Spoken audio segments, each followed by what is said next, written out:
Hello everyone, welcome to Silent Learning. It's me Jamshad. Today we are going to learn about profile writing. നിങ്ങൾക്ക് എല്ലാവർക്കും അറിയാം profile writing ഭയങ്കര easy ആണെന്നായിരിക്കും നിങ്ങൾ കരുതുന്നുണ്ടാവുക. പക്ഷെ കുറച്ച് കാര്യങ്ങൾ ശ്രദ്ധിച്ചാൽ മാത്രമേ അതിന്റെ കംപ്ലീറ്റ് മാർക്ക് ആക്ച്വലി 5 മാർക്ക് ലഭിക്കുകയുള്ളൂ. ഇത്രയും കാര്യങ്ങൾ നിങ്ങൾ ശ്രദ്ധിക്കുകയാണെങ്കിൽ ഏതൊരു അറിയാത്ത ആൾക്കും തീരെ ഒരു എന്താ പറയാ വളരെ മീഡിയം ലെവലാണെങ്കിലും വളരെ ലോ ലെവലിൽ നിൽക്കുന്ന ആൾക്കാർക്ക് പോലും ഫുൾ മാർക്ക് ലഭിക്കാവുന്ന ഏറ്റവും അടിപൊളിയായിട്ടുള്ള ഏറ്റവും ഇൻട്രസ്റ്റിംഗ് ആയിട്ടുള്ള ഈസി ആയിട്ടുള്ള ഒരു മെത്തേഡാണ് പ്രൊഫൈൽ റൈറ്റിംഗ് എന്ന് പറഞ്ഞ ഡിസ്കോഴ്സ്. നോക്കാം, ഇത്രയും കാര്യങ്ങൾ നിങ്ങൾ ശ്രദ്ധിച്ചിട്ടില്ലെങ്കിൽ നിങ്ങൾക്ക് 5 മാർക്ക് മിസ്സാവാൻ ചാൻസ് ഉണ്ട്. സോ എന്താണ് അതെന്ന് നോക്കാം. First of all, how to write a profile. ഒരു പ്രൊഫൈൽ എഴുതുന്നത് എങ്ങനെയാണെന്ന് നമുക്ക് നോക്കാം. എന്നിട്ട് അതിലുള്ള ടിപ്സ് ആൻഡ് ട്രിക്സിലൂടെ നിങ്ങൾക്ക് ഈസി ആയിട്ട് അത് പഠിച്ചെടുക്കാം. ഓക്കെ, ഏതായാലും നമുക്ക് നോക്കാം. ഫസ്റ്റ് ഓഫ് ഓൾ, സൈലം ഇവിടെ ഉള്ളപ്പോൾ നിങ്ങൾക്ക് ഒന്നുകൊണ്ട് പേടിക്കേണ്ട. ഇപ്പൊ നിങ്ങൾ കണ്ട how to write a profile എന്നുള്ള ഈ ഒരു സ്ലൈഡ് കണ്ടപ്പോൾ നിങ്ങൾ പേടിച്ചിട്ടുണ്ടാവും, ഇങ്ങനെ ഇപ്പൊ ഒരു പ്രൊഫൈൽ എഴുതുക. Don't worry, why fear when Xylem is here. Okay, നമ്മളിതാ ഈസി ആയിട്ട് സെറ്റ് ആയിട്ട് പറഞ്ഞു തരാൻ പോവാണ്. വീഡിയോയുടെ അവസാനം വരെ കണ്ടിരിക്കുക. അതുപോലെ തന്നെ മാക്സിമം ആൾക്കാരിലേക്ക് ആക്ച്വലി നിങ്ങൾക്ക് ഉപകാരപ്പെടുമെന്ന് തോന്നുന്ന ആൾക്കാരിലേക്ക് ഷെയർ ചെയ്യുക. Only after watching this. Okay, നിങ്ങൾ കണ്ടിട്ട് ഉപകാരപ്പെട്ടു എന്ന് മനസ്സിലായെങ്കിൽ മാത്രം ഷെയർ ചെയ്താൽ മതി. ഓക്കെ, ദെൻ പ്രൊഫൈൽ എഴുതുന്ന സമയത്ത് ഇത്രയും കാര്യങ്ങൾ നിങ്ങൾ എന്ത് ചെയ്യണം, ശ്രദ്ധിക്കണം. അല്ലെങ്കിൽ ഇത്രയും കാര്യങ്ങൾ ഒരു കോമൺ ആയിട്ടുള്ള ഒരു പ്രൊഫൈൽ ഒക്കെ ഉണ്ടാവുന്നതാണ്. നെയിം ഓഫ് എ പേഴ്സൺ, പിന്നെ പേരില്ലാതെ ആരെങ്കിലും പ്രൊഫൈൽ എഴുതും. And date of birth, definitely date of birth ഉണ്ടാവും. അതുപോലെ തന്നെ ഡെത്തിന്റെ ആ ഒരു ഡേറ്റും കാര്യങ്ങളും ഉണ്ടാവും. അതുപോലെ തന്നെ പ്ലേസ് ഓഫ് ബർത്ത്, ജനിച്ച സ്ഥലവും ഉണ്ടാവും. Okay, and name of parents, അത് മിക്കതിലും ഉണ്ടാവും, ചിലപ്പോൾ ഉണ്ടാവാതിരിക്കാം. ഓക്കെ, ഏതായാലും നമ്മൾ പറയുന്നുണ്ട്, ഉണ്ടാവുകയാണെങ്കിൽ നിങ്ങൾ ആഡ് ചെയ്യുക. ആൻഡ് എഡ്യൂക്കേഷൻ, ഡെഫിനറ്റ്ലി ഏതുവരെ പഠിച്ചു, എന്താണ് അദ്ദേഹത്തിന്റെ ക്വാളിഫിക്കേഷൻ, എഡ്യൂക്കേഷൻ എന്നൊക്കെ പറയാറുണ്ട്. നെക്സ്റ്റ്, ബുക്സ് ആൻഡ് വർക്ക്സ്, അദ്ദേഹത്തിന് എന്തൊക്കെ ബുക്കാണ് എഴുതിയിട്ടുള്ളത്, എന്താണ് അദ്ദേഹത്തിന്റെ ഫേമസ് ആയിട്ടുള്ള വർക്ക്, കാര്യങ്ങളൊക്കെ ചോദിക്കാറുണ്ട്, ഉണ്ടാവാറുണ്ട്. അവാർഡ്സ്, ഡെഫിനറ്റ്ലി അവാർഡുകൾ, ഒരു ഫേമസ് ആയിട്ടുള്ള ഡെഫിനറ്റ്ലി ഇതുപോലെ നമ്മൾ ലിറ്ററേച്ചർ ബേസ്ഡ് ആയിട്ടുള്ള ആളാണെങ്കിൽ ഡെഫിനറ്റ്ലി എന്തെങ്കിലും അവാർഡുകൾ കിട്ടിയിട്ടുണ്ടാവും, അതും അതിൽ ചോദിക്കാറുണ്ട്. ഓക്കെ, ഇതെങ്ങനെ ട്രാക്ക് ചെയ്യും, എങ്ങനെ ടാക്കിൾ ചെയ്യും എന്നുള്ളതാണ് നമ്മൾ ഇന്ന് പറയാൻ പോകുന്നത്. ഇതിൽ സംഭവം നമ്മൾ ഈസി ആയിട്ട് ഒരു സംഭവം എഴുതാറുണ്ടെങ്കിലും ഈ സംഭവം ഒരു സെന്റൻസ് ആക്കി മാറ്റിയാൽ മതിയെങ്കിലും അതൊരു കംപ്ലീറ്റ് സെന്റൻസ് ആക്കുക എന്നുള്ളതാണ്. ഓക്കെ, 5 മാർക്ക് ഈസി ആയിട്ട് കിട്ടും, ആർക്ക് വേണമെങ്കിലും കിട്ടും, ഈസി ആയിട്ട് കിട്ടും. ഇത്രയും കാര്യങ്ങൾ ശ്രദ്ധിച്ചാൽ നോക്കാം. First of all, name of a person. Name of a person നമ്മൾ എവിടെ എഴുതേണ്ടത്? ഫസ്റ്റ് ഓഫ് ഓൾ, സപ്പോസ് ഇതൊരു APJ അബ്ദുൽ കലാമിന്റെ എന്താണ് പ്രൊഫൈൽ റൈറ്റിംഗ് ആണെങ്കിൽ first of all you guys have to write doctor APJ Abdul Kalam as heading, as a board, capital letter എഴുതിയിട്ട് ഇങ്ങനെ board ആക്കി അങ്ങനെ വെക്കുക. എന്നിട്ട് ഇവിടെ എന്ത് കൊടുക്കുക? അടിയൊരു അണ്ടർലൈൻ കൊടുക്കുക. Then name of a person is completed. ആ ഒരു സെക്ഷൻ കഴിഞ്ഞു. Second one date of birth ആണ്. ഡേറ്റ് ഓഫ് ബർത്ത് എന്നതാ 2 തരത്തിൽ യൂസ് ചെയ്യാം. വാസ് ബോൺ ഇൻ ആണോ ഓൺ ആണോ എന്ന് കൺഫ്യൂഷൻ ഉണ്ടോ? ഈസി ആയിട്ട് നമ്മൾ സെറ്റ് ആക്കി തരാം. ഡോണ്ട് വറി, നിങ്ങൾ ഇത് കണ്ട് പേടിക്കേണ്ട. സൈക്കിൾ ഞാൻ പറഞ്ഞില്ലേ, സൈക്കിൾ അവിടെ ഉണ്ട്. Don't worry. Date of birth suppose നിങ്ങൾക്ക് തന്നിട്ടുള്ളത് ഇങ്ങനെയാണെങ്കിൽ 15th October 1931, നമ്മളെ APJ അബ്ദുൽ കലാമിന്റെതാണ് കേട്ടോ. ഓക്കെ, 15th October 1931 എന്നുള്ള കംപ്ലീറ്റ് ഡീറ്റെയിൽസ് തന്നിട്ടുണ്ട്. വർഷം മാത്രമല്ല മാസവും അതുപോലെ തന്നെ ഡേറ്റ് തന്നിട്ടുണ്ടെങ്കിൽ you guys have to use on. He was born on 15th October 1931 എന്നാണ് കൊടുക്കുക. ഓക്കെ, ഇത് എന്തുകൊണ്ടാണ്? കംപ്ലീറ്റ് ഡീറ്റെയിൽസ് കൊടുത്തത് കൊണ്ട് ഓൺ കൊടുക്കുന്നു. അപ്പൊ ഓൺ എന്തിനാന്ന് മനസ്സിലായില്ലേ? ഇനി അടുത്തത് നിങ്ങൾക്ക് ഈസി ആയിട്ട് ഗസ് ചെയ്യാൻ പറ്റുന്നേ ഉള്ളൂ. ഇവിടെ വർഷം മാത്രമാണ് ഓപ്ഷനിൽ കൊടുത്തതെങ്കിൽ like this one, date of birth 1931 അദ്ദേഹം ജനിച്ചത് എന്ന് മാത്രം കൊടുത്തിട്ടുണ്ടെങ്കിൽ you guys have to use in. He was born in, he ആവട്ടെ ഷി ആവട്ടെ, അതുകൊണ്ടാണ് കൊടുക്കാതിരുന്നത്. വാസ് ബോൺ ഇൻ എന്ന് കൊടുക്കണം, ഇൻ 1931 എന്ന് കൊടുക്കണം. സെറ്റ് അല്ലേ? ഓക്കെ അല്ലേ? ദെൻ ഓക്കെ, അപ്പൊ വാസ് ബോൺ ഇന്നും ബോൺ ഇന്നും ഓക്കെ ആയല്ലോ, അത് മറക്കൂലല്ലോ. ഇനി next one, third one, second one, അതാ ഒരു എക്സാമ്പിൾ കൊടുത്തിട്ടുണ്ടോ, എന്റെ സ്വന്തം പേര് വെച്ചൊരു എക്സാമ്പിൾ കൊടുത്തിട്ടുണ്ട്. നമുക്ക് മനസ്സിലാക്കാം. ഇത്രയും ഡീറ്റെയിൽസ് കൊടുത്തു കഴിഞ്ഞാൽ നമുക്ക് എഴുതാൻ പറ്റും എന്ത്? ജംഷാദ്. നിങ്ങളുടെ മൈൻഡിൽ ഒരു എക്സാമ്പിൾ എഴുതി നോക്കട്ടോ. ജംഷാദ് വാസ് ബോൺ എന്തായിരിക്കും? ബോൺ ഓൺ എന്നായിരിക്കും. ഈ ഒരു ഡീറ്റെയിൽസ് വെച്ച് തരുന്ന സമയത്ത് കൊടുക്കുക. Born on 25th February 1996. അപ്പൊ ഏകദേശം ഇതിന്റെ വയസ്സും കാര്യങ്ങളൊക്കെ ഗസ് ചെയ്തിട്ടുണ്ടാകും. പാടുക. ദെൻ ഇനി ഇത് മാത്രമാണ് കൊടുത്തിരുന്നെങ്കിലോ? Jamshad was born in 1996. Okay അല്ലേ? സെറ്റ് അല്ലേ? എഴുതുന്നതിന് മുമ്പ് മൈൻഡിലേക്ക് വന്നില്ലേ? അത്രേ ഉള്ളൂ. സംഭവം ഈസിയാണ്. ഓണ് കൊടുത്ത ഫുൾ ഡീറ്റെയിൽസ് കൊടുത്തിട്ടുണ്ടെങ്കിൽ ഓണ്, വെറും വർഷം മാത്രമാണെങ്കിൽ in. That's all. Easy easy BC അല്ലേ? ഇനി നെക്സ്റ്റ് വൺ നമുക്ക് നോക്കാം. Place of birth. ആ പ്ലേസ് ഓഫ് ബർത്ത് ഇനി നിങ്ങൾക്ക് ഒരിക്കലും തെറ്റാതിരിക്കാൻ വേണ്ടിയിട്ടാണ് അറ്റ് ചെറുതാക്കിയും ഇന്ന് വലുതാക്കിയും കൊടുത്തത്. ഇന്ന് എന്ന് പറയുമ്പോൾ വലുത്, അറ്റ് എന്ന് പറയുമ്പോൾ ചെറുത്. ഈ ഒരു മെക്കാനിസം അല്ലെങ്കിൽ ഈ ഒരു തിയറി നിങ്ങളുടെ മൈൻഡിൽ ഉണ്ടാവണം. സപ്പോസ് നിങ്ങൾ ഒരു എക്സാമ്പിൾ പറയണം, ഈസി ആയിട്ട് ആ ഒരു എക്സാമ്പിളോട് നിങ്ങൾക്ക് മനസ്സിലാകും. ഈ ഒരു എക്സാമ്പിൾ കാണിച്ചു തരാം. ഈ അറ്റും ഈ ഒരു പിക്ചർ മൈൻഡിൽ ഉണ്ടാവണേ. അറ്റ് കുഞ്ഞു, ഓക്കെ, ഇന്ന് വലുത്. ഓക്കെ, ഈസി ആയിട്ട് ജംഷാദ്, ഞാൻ എന്നെ തന്നെ പറ്റി പറയാണ്. Jamshad was born in Kerala. Kerala എന്ന് പറയുന്ന ഒരൊറ്റ സ്ഥലത്തിനെ പറ്റി മാത്രം പറയുന്ന സമയത്ത് ഇൻ കേരള എന്ന് പറയുന്നു. That's all, easy. ഒരു സ്ഥലത്തിൽ പറയുന്ന സമയത്ത് ഇന്ന് പറയുന്നു. പക്ഷെ അവിടെ രണ്ട് സ്ഥലമുണ്ട്.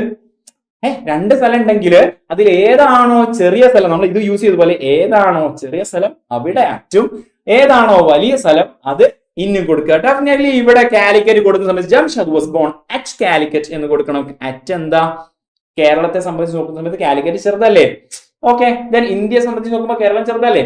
അതുപോലെ അറ്റ് കാലിക്കറ്റ്, ഇൻ കേരള.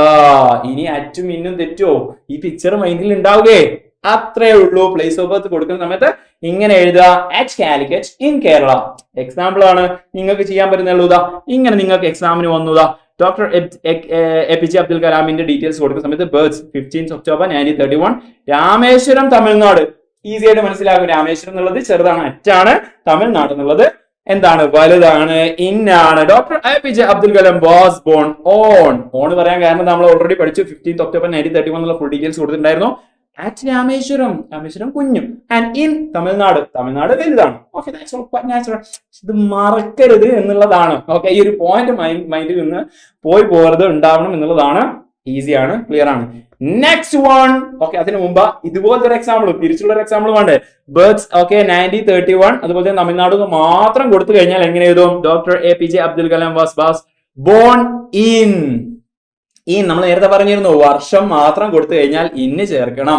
അതുപോലെ തന്നെ തമിഴ്നാട് മാത്രം കൊടുത്തു കഴിഞ്ഞാൽ, ഒരൊറ്റ സ്ഥലം കൊടുത്തു കഴിഞ്ഞാൽ അവിടെയും എന്ത് ചേർക്കണം? ഇൻ. ഇവിടെ രണ്ട് ഇന്ന് വരും. അപ്പൊ നിങ്ങൾക്ക് കൺഫ്യൂഷൻ വരും, ഒരു ഇന്ന് നമ്മൾ ഓൾറെഡി കൊടുത്തു, ഇപ്പൊ അടുത്തത് ഓണൊക്കെ കൊടുത്താലോ എന്നുള്ളൊരു മെന്റാലിറ്റി വരും. പാടില്ല. 5 മാർക്കിൽ അരമാർക്കെങ്കിലും കുറഞ്ഞു പോകും. Don't do that. ഓക്കെ, ഇത് മൈൻഡിൽ ഉണ്ടാവുക. Okay, that's all. ഈ ഒരു പിക്ചർ ആണ് മെയിൻ ആയിട്ട് നിങ്ങളുടെ മൈൻഡിലുണ്ട്. ചെറുത് ഇന്ന് വലുത്. ദാറ്റ്സ് ഓൾ പ്ലേസിൽ കേട്ടോ. ഇനി നമുക്ക് പറയാനുള്ളത് ഫോർത്ത് വൺ ആണ്, നെയിം ഓഫ് പാരന്റ്സ്. ഇനി പാരന്റ്സിന്റെ പേര് എഴുതുന്ന സമയത്ത് ഇത്രയും കാര്യങ്ങൾ നിങ്ങൾ ശ്രദ്ധിക്കണം. ഹിസ് പാരന്റ്സ് ആർ അല്ലെങ്കിൽ വെർ. ഇത് രണ്ടിൽ ഏതെങ്കിലും ഒന്നേ വരാൻ ചാൻസ് ഉള്ളൂ. അത് എപ്പോഴാണ്, എങ്ങനെയാണ് വരാനുള്ളത് പറഞ്ഞു തരാം. വളരെ ശ്രദ്ധിക്കേണ്ട ഒരു ഏരിയ ആണ്. പലപ്പോഴും തെറ്റിപ്പോകുന്ന ഒരു സിറ്റുവേഷൻ ആണ്. ആറും വേറും യൂസ് ചെയ്യും. പക്ഷേ ട്രിക്ക് സിമ്പിൾ ആയിട്ട് ഞാൻ പറയുന്നത് ഇതാണ് സംഭവം. If they are passed away, ഈ പറയുന്ന ആളുടെ, ഈ നമ്മൾ പ്രൊഫൈൽ എഴുതാൻ പോകുന്ന ആളുടെ പാരന്റ്സ് മരിച്ചു പോയവരാണെങ്കിൽ നമ്മൾ എന്ത് യൂസ് ചെയ്യണം? വേർ യൂസ് ചെയ്യണം. ഓക്കെ, എന്ത് യൂസ് ചെയ്യണം? വേർ യൂസ് ചെയ്യണം. ഇനി അവർ ജീവനോടെ ഉള്ള ആളാണെങ്കിലോ ആറ് യൂസ് ചെയ്യാം. നമ്മൾ ഇപ്പോ എഴുതിക്കൊണ്ടിരിക്കുന്നത് അല്ലെങ്കിൽ നമ്മളിപ്പോ പറഞ്ഞുകൊണ്ടിരിക്കുന്നത് നമ്മൾ APJ അബ്ദുൽ കലാമിനെ കുറിച്ചാണ്. അപ്പൊ Jainul Abdeen and Ashiamma actually they were passed away. അവർ മരിച്ചു പോയവരാണ്. His parents were. എന്തുകൊണ്ട് നമ്മൾ വേറെ യൂസ് ചെയ്തു? എന്തുകൊണ്ടാ? അവര് മരിച്ചു പോയിട്ടുണ്ട്. They are not living at this moment. ഈ ഒരു മൊമെന്റിൽ അവർ ജീവനോടെ ഇല്ല. അതുകൊണ്ട് വേറെ എന്ന് എഴുതണം. Okay, his parents were Jainul Abdeen and Ashiamma. ഇനി അവർ ജീവനോടെ ഉള്ള ആളാണെങ്കിൽ എങ്ങനെ എഴുതുമായിരുന്നു? His parents are Jainul Abdeen and Ashiamma എന്ന് എഴുതുമായിരുന്നു. ഇനി ജീവനോടെയുള്ള ആളാണോ അല്ലേ എന്ന് എന്താക്കുക നോക്കിയിട്ട് അറിയുന്ന കാര്യങ്ങൾ അതുപോലെ എന്താക്കുക എഴുതിയ. ഇൻ കേസ് കൺഫ്യൂഷൻ ഉണ്ടെങ്കിൽ വേറെ എഴുതിയാൽ മതി, അല്ലെങ്കിൽ അങ്ങനെ എഴുതിയാൽ മതി. Okay, that's up to you. Okay, ഇനി നമുക്ക് നോക്കാനുള്ളത് ഫിഫ്ത് വൺ, എഡ്യൂക്കേഷൻ ആണ്. എഡ്യൂക്കേഷൻ പറയുന്ന സമയത്ത് ഈ ഒരു ഫോർമുല നിങ്ങളുടെ മൈൻഡിൽ ഉണ്ടാവണം. He completed dash from dash in dash. ഇവിടെ ഏതാണോ ഡിഗ്രി അത് എഴുതുക. എന്താണോ അദ്ദേഹം എഡ്യൂക്കേഷനലി കംപ്ലീറ്റ് ആയത് അത് എഴുതുക. ഏത് കോളേജിൽ നിന്നാണ് അല്ലെങ്കിൽ ഏത് സ്കൂളിൽ നിന്നാണ് എന്നുള്ളത് ഇവിടെയും എഴുതുക. ഏത് വർഷത്തിലാണെന്നുള്ളത് ഇവിടെയും എഴുതുക. സ്കൂൾ അല്ലേ? അത്രേ ഉള്ളൂ. നമ്മൾ മൈൻഡിൽ ഉണ്ടാവുക എന്നുള്ളതാണ്. ഓക്കെ, വീണ്ടും പറയാണ്. ദെൻ ഒരു example, education bachelor of engineering saint Joseph school Tiruchirappalli 1954. Okay, ഇതെങ്ങനെ എഴുതുന്നുള്ളത് നമ്മൾ അടി കൊടുത്തിട്ടുണ്ട്. ഹി കംപ്ലീറ്റഡ്, ഈ സംഭവം വന്നില്ലേ? ഹി കംപ്ലീറ്റഡ് വന്നു. ഹിസ് ബാച്ചലർ ഓഫ് എഞ്ചിനീയറിംഗ് അവിടെ വന്നു ചേർത്ത് കൊടുത്തു. ഫ്രം എവിടെന്നാ? സെന്റ് ജോസഫ് കോളേജ് തിരുച്ചിറപ്പള്ളി എവിടെ ഇന്ന് കൊടുത്തു, ഇന്ന് കൊടുത്തിട്ട് ആ വർഷം കൊടുക്കുക. കൂളാണ്, വളരെ ഈസിയാണ്. ട്രിക്ക് ഓർമ്മ വേണം. ഈ ഒരു ബോക്സ് നിങ്ങളുടെ മൈൻഡിൽ ഉണ്ടാവണം, നിർബന്ധമാണ്. ഓക്കെ, അഞ്ചാമത്തവും കഴിഞ്ഞു. നെക്സ്റ്റ് വൺ ഏതാ നോക്കാം. 6th one ബുക്സ് വർക്ക്സ് ആണ്. അദ്ദേഹത്തിന്റെ ബുക്സ് വർക്ക്സുകളൊക്കെ അങ്ങനെ വരികയാണെങ്കിൽ ഹിസ് ഫേമസ് വർക്ക്സ് ആർ എന്ന് വെച്ച് വേണം കൊടുക്കാൻ. അല്ലെങ്കിൽ ഗേൾ ആണെങ്കിൽ അല്ലെങ്കിൽ വുമൻ ആണെങ്കിൽ എന്ത് കൊടുക്കുക, ഹർ ഫേമസ് വർക്ക്സ് ആർ എന്ന് പറഞ്ഞിട്ട് എന്താണോ അത് വെച്ച് കൊടുക്കാം. ഈസിയാണ്. Wings of fire, India 2020, Ignited minds എന്നുള്ളതാണ് അവരുടെ ഫേമസ് ആയിട്ടുള്ള book. Okay, his famous works R wings of fire, India 2020 and Ignited minds. That's all. First ഇവിടെ മറ്റൊരു കാര്യം ശ്രദ്ധിക്കേണ്ടത്, ഇവിടെ എന്താക്കിയിട്ടുണ്ട്, ഫസ്റ്റ് ഒക്കെ ഇവിടെ കോമ ഇട്ടിട്ടുണ്ട്. ലാസ്റ്റേക്ക് വരുന്ന സമയത്ത് okay wings of fire, India 2020 and ആണ് ഇവിടെ കൊടുത്തിട്ടുള്ളത്. ഓക്കെ, ലാസ്റ്റത്തേന് ഒത്തുമ്പോ ആൻഡ് കൊടുക്കുക. എല്ലാവർക്കും അറിയുന്ന കാര്യമാണ്, കൂടുതൽ ചെയ്തിരിക്കുന്ന ആവശ്യമില്ല. Next one, that's all. Award ആണ് ഇനി പറയാൻ പോകുന്നത്. അവാർഡിന് ഒരു സ്പെഷ്യൽ ഫ്രേസ് ഉണ്ട്. ഹി റിസീവ്ഡ് മെനി അവാർഡ്സ് എന്നൊന്നും കൊടുക്കുക. He received many awards including dash dash dash dash dash. ഇത്രയും കൊടുത്തു കഴിഞ്ഞാൽ ഈസി ആയിട്ട് നിങ്ങൾക്ക് എന്താക്കാം, അവാർഡും കൂടി ചെയ്യാൻ പറ്റും. പത്മഭൂഷൺ കിട്ടിയിട്ടുണ്ട് 1981, ഭാരത് രത്ന കിട്ടിയിട്ടുണ്ട് 1997, പത്മവിഭൂഷൺ കിട്ടിയിട്ടുണ്ട് 1990. ഓക്കെ, ഇതെങ്ങനെ എഴുതാൻ നോക്കാം. ഹി റിസീവ്ഡ് മെനി അവാർഡ്സ് എന്നുള്ള മെയിൻ കോട്ടിംഗ് ഫസ്റ്റ് അങ്ങോട്ട് കൊടുക്കുക. Then including Padma Bhushan. Okay, Padma Bhushan കിട്ടിയിട്ടുണ്ട് in 1981. ആ ഇന്ന് 1981 ഒരു ഇയർ മാത്രം കൊടുക്കുന്ന സമയത്ത് ഇന്ന് വരണം എന്ന് ഓൾറെഡി തിയറി നമ്മൾ പഠിപ്പിച്ചിട്ടുണ്ട്. ഓക്കെ, ആ ഒരു തിയറി നമ്മൾ പഠിച്ചിട്ടുണ്ട്. ആ ഒരു തിയറി വെച്ചിട്ട് അവിടെ ഇന്ന് കൊടുത്താൽ മതി. ഭാരത് രത്ന ഇൻ, പത്മവിഭൂഷൺ ഇൻ, വർഷം മാത്രമേ കൊടുത്തുള്ളൂ, ഇൻ കൊടുക്കണം. ദാറ്റ്സ് ഓൾ, പഠിച്ചു. നെക്സ്റ്റ് ലാസ്റ്റ് ആൻഡ് ഫൈനൽ ആണ് ഡെത്ത് കൊടുക്കുന്ന സമയത്ത്. ഓക്കെ, അത് ആ ഒരു സെയിം സംഭവം തന്നെ. ഡൈഡ് ഓണും പറയും, ഡൈഡ് ഇന്നും പറയും. എപ്പോ അത് നിങ്ങൾക്ക് ഈ ഒരു വർഷത്തിന്റെ ഈ ഒരു സംഭവം വെച്ചിട്ട് തന്നെ മനസ്സിലാക്കാം. ഒരു വർഷം മാത്രമാണ് കൊടുത്തതെങ്കിൽ ഇന്ന്, വർഷം മാത്രമല്ല ഡേറ്റും കൊടുത്തിട്ടുണ്ടെങ്കിൽ ഓണ് അല്ലെ. ഇവിടെ വർഷം മാത്രമേ കൊടുത്തുള്ളൂ, അപ്പൊ ഇന്ന്. ഇവിടെയും വർഷം മാത്രം, ഇന്ന്. വർഷം മാത്രമല്ല ഡേറ്റ് കൊടുത്തിട്ടുണ്ട്, ആക്ച്വലി മന്ത് കൊടുത്തിട്ടുണ്ട്, ഡേറ്റ് കൊടുത്തിട്ടുണ്ടെങ്കിൽ ഓണ്. ഓക്കെ അല്ലേ മക്കളെ, സെറ്റ് അല്ലേ? അത്രേ സംഭവമുള്ളൂ, ഈസി ആയിട്ട് മനസ്സിലാക്കാൻ പറ്റും. ഇവിടെ കൊടുത്തിട്ടുണ്ട് ഡൈഡ് 27 ജൂലൈ 2015 ഷില്ലോങ് മേഘാലയ, അവിടെയാണ് മരിച്ചിട്ടുള്ളത്. He died on 27 July 2015 at Shillong in Meghalaya. ഇങ്ങനെ കൊടുത്തു, ഓൺ ഡേറ്റ് കൊടുത്തു, അറ്റ്. ഓക്കെ, ഇത് ഞാൻ പ്രത്യേകം പറയേണ്ട ആവശ്യമില്ല, കാരണം എന്താ, നിങ്ങൾക്ക് ഓൾറെഡി മനസ്സിലുണ്ടാകും. ചെറിയ സ്ഥലമാണെങ്കിൽ അറ്റും, വലിയ സ്ഥലമാണെങ്കിൽ മേഘാലയ എന്ന് പറയുന്നത് ഒരു സ്റ്റേറ്റ് അല്ലേ, അതിന്റെ ഉള്ളിലുള്ള സ്ഥലമാണല്ലോ ഷില്ലോങ്. അപ്പൊ അറ്റ് ചെറുത് സ്ഥലത്തും പിന്നെ വലിയ സ്ഥലത്തും കൊടുക്കണം എന്നുള്ള ഒരു പിക്ചർ മൈൻഡിലേക്ക് വന്നില്ലേ? ഓക്കെ അല്ലേ? അത് തന്നെ. കൂടാതെ നമുക്ക് ഡൈഡ് മാത്രം കൊടുക്കേണ്ട ആവശ്യമില്ല, പാസ്ഡ് അവേ എന്നുള്ള ഒരു വെറൈറ്റി ഓഫ് ഫ്രേസും കൊടുക്കാം. അതുപോലെ കുറച്ചുകൂടി ഇതൊരു സ്റ്റാൻഡേർഡ് ലെവലാണ്. ഇതിലും അഡ്വാൻസ്ഡ് ആയിട്ട് നിങ്ങൾക്ക് വേറെയും ലാംഗ്വേജ് കിട്ടുകയാണെങ്കിൽ, വേറെയും വേർഡ്സ് കിട്ടുകയാണെങ്കിൽ ഇത് എല്ലാവർക്കും എഴുതാൻ പറ്റുന്ന ഒരു സംഭവമാണ്. നിങ്ങൾക്ക് എന്താക്കാം, കൂടുതൽ എന്താക്കാം, അല്ലാത്ത ഫ്രേസുകളും യൂസ് ചെയ്യാം. ഇനി ഒരൊറ്റ എക്സാമ്പിൾ കൂടി കണ്ടിട്ട് ആ ഒരു എക്സാമ്പിൾ കൂടി ട്രൈ ചെയ്തിട്ട് നമുക്ക് വൈൻഡപ്പ് ചെയ്യാം. ഓക്കെ അല്ലേ? സെറ്റ് അല്ലേ? The following information, ഇതാണ് ക്വസ്റ്റ്യൻ വരുന്നത്. The following information is about the famous person Dr. APJ Abdul Kalam.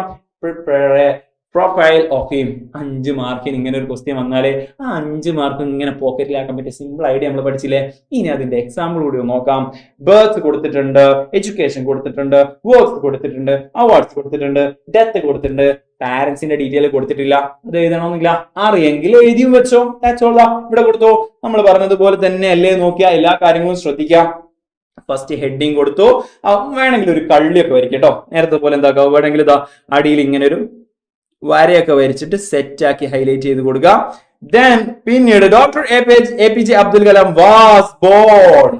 First point on എന്നാ കൊടുത്തത്, കാരണം എന്താ ഡേറ്റ് കൊടുത്തിട്ടുണ്ട്. At Rameswaram. Okay, at Rameswaram. Rameswaram കുഞ്ഞാണ്. ഇൻ തമിഴ്നാട് വലുതാണ്. ഹിസ് പാരന്റ്സ് വേറെ കൊടുക്കാൻ കാരണം എന്താ, അവര് മരിച്ചു പോയിട്ടുണ്ട്. Jainul Abdeen and Ashima. He completed his bachelor of engineering from Saint Joseph's college Tiruchirappalli in 1954. കാരണം എന്താ, ഇന്നാണ് കൊടുത്തിട്ടുള്ളത്. കാരണം എന്താ, അതിൽ ഡേറ്റ് മാത്രം, ആക്ച്വലി വർഷം മാത്രമേ കൊടുത്തുള്ളൂ, ഡേറ്റ് കൊടുത്തിട്ടില്ല. And he completed his master of engineering from Madras institute of technology in his okay, അതിൽ ഇന്ന് കൊടുത്തിട്ടില്ല. His famous was the wings of fire. ഇവിടെ ആ ഒരു വർഷം വിട്ടുപോയിട്ടുണ്ടോ? I'm really sorry.